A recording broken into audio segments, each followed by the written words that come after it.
In this video, I am going to show you how to connect OpenAI MCP to Claude AI. So all you need to do, first of all, is just go and open Claude AI and make sure that you're logged in into your account. Once you do so, go to this bottom left panel, and from here, click on Settings. Once you do so, you'll find yourself here. So go to this bottom left panel again and click on Connectors.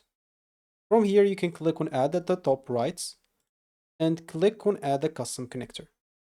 Once you click on that, you'll find this Add a Custom Connector. So for the name, we'll have to add, as an example, OpenArt. And for the remote MCP server URL, we'll basically get it from here.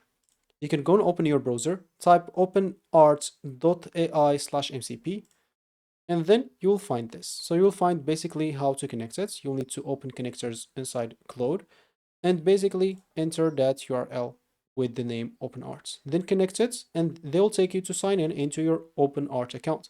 So make sure that you have your OpenArt account. You can do that with ChatGPT, Cursor, other MCP agents if you want to. So it's up to you to do it however you want. So just come here, click or paste that link and click on add. You don't have to add any advanced settings. Once you're done here, click on connect.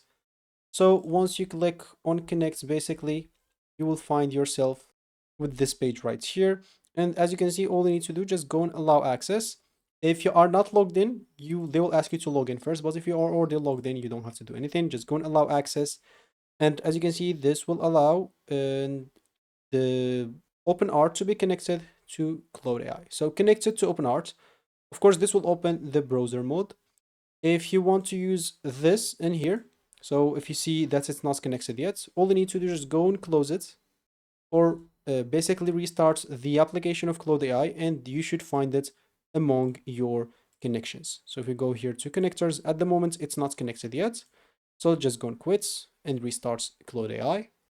Once we do so, as you can see, I just open it up again. Let me just go here to my settings again, connectors, and I'll find that OpenArt is connected now. Now you can give all the permissions that you want or disconnect it if you want to as well, and you should be good to go. So that should be it for me in this video. Thank you for watching and goodbye.